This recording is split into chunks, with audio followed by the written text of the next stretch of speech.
Hey guys, उम्मीद है आप खुद को साफ और सेफ दोनों रख रहे हैं। बहुत जरूरी है हम सबका इस वायरस से बचना, जागरूक रहना और इससे जुड़ी हर खबर के बारे में पता होना। इसलिए हेलो लाया है fight against corona virus initiative, जिसके जरिए आपको इस वायरस से जुड़े हर सेफ्टी मेजर और हर खबर के बारे में रेगुलर अपडेट्स मिलते रहेंगे। Stay safe. Download the hello app now.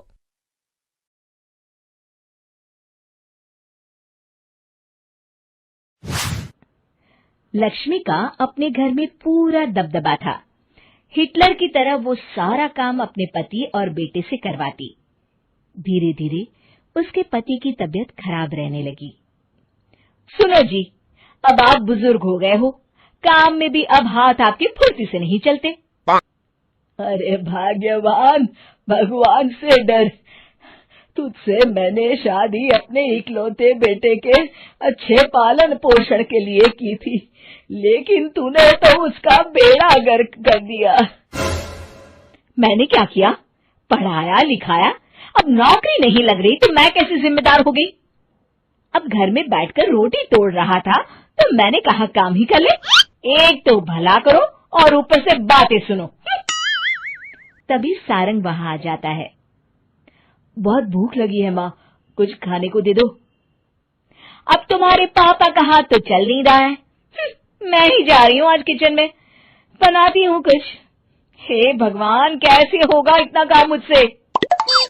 Lakshmi kitchen में काम कर रही होती है कि तभी अचानक उसे आइडिया आता है। अरे मैं भी ना, अरे यहाँ तो फ्री की नौकरानी ला सकती हूँ मैं, फिर मैं क्यों खाना बना रही हूँ? उस दिन लक्ष्मी सारंग की पसंद का खाना बनाती है और बैठकर उसे बड़े ही प्यार से खिलाती है। खा ले बेटा, खा ले, पेट भर के खा ले। अरे रुक, मैं तेरे लिए ना गर्मा गर्म रोटियां लाती हूँ। सारंग और उसके पिता एक दूसरे की ओर बड़े ही हैरानी से देखते हैं। बेटा सारंग, जरूर दाल में कुछ काला है, वरना ये औरत तो हमें बासी खाना भी सुकून से ना खाने दे। सुनील की बात लक्ष्मी सुन लेती है और जोर जोर से चिल्लाने लगती है। अरे हाँ, भलाई का तो जमाना ही नहीं रहा। एक तो आग में खुद को जलाकर तुम लोगों के लिए खाना बना रही हूँ और ऊपर से तुम्हें दाल काली लग रही है। अरे माँ, पिताजी का ये मतलब नहीं था, तुम बुरा मत मानो। अरे हाँ बेटा, तू कहता है तो मान लेती हूँ। लक्ष्मी सारंग के पास बड़े ही प्यार से बैठ जाती है और फिर कहती है, बेटा मैंने ना तेरी शादी करने की सोच ली है। अब तेरे पिताजी के हाथ भी नहीं चलते, तो सोच रही हूँ तेरे लिए बीवी ले आऊं। अब पता नहीं ना मैं भी कब मर जाऊं। अब ऐसे भाग्य भी कहाँ है हमारे। क्या कहा?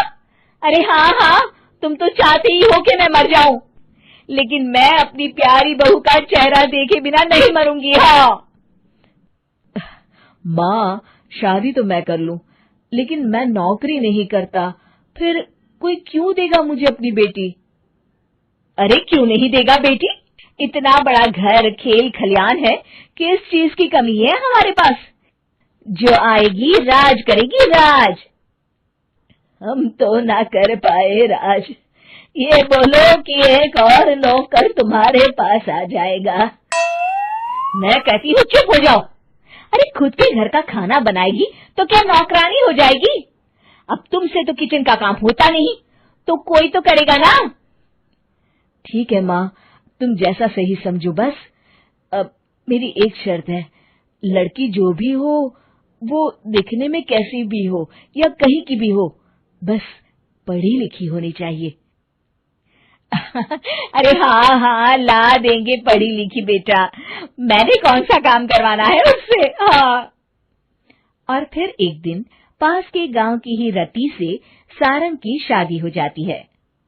रति दिखने में बहुत ही सुंदर थी, साथ ही साथ काफी पढ़ी लिखी थी। रति को लक्ष्मी के सौतेले होने की बात पता नहीं थी। शुरू शुरू में जब रति ने सारंग को घर का काम करते देखा तो हैरान रह गई।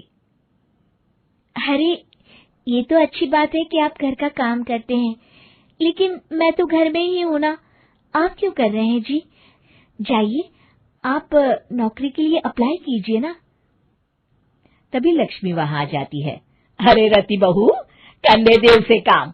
और हाँ, मेरे घर के कुछ नियम है, कायदे हैं, यहाँ बीच में ना ही बोलो तो तुम्हारे लिए अच्छा होगा। रति को लक्ष्मी की बात कुछ अजीब सी लगती है। वो समझ नहीं पाती है कि वो ऐसा व्यवहार क्यों कर रही है, लेकिन उसे लक्ष्मी के सौतेले होने के बारे में कुछ पता नहीं चलता है। फिर एक दिन तो हद ही हो जाती है।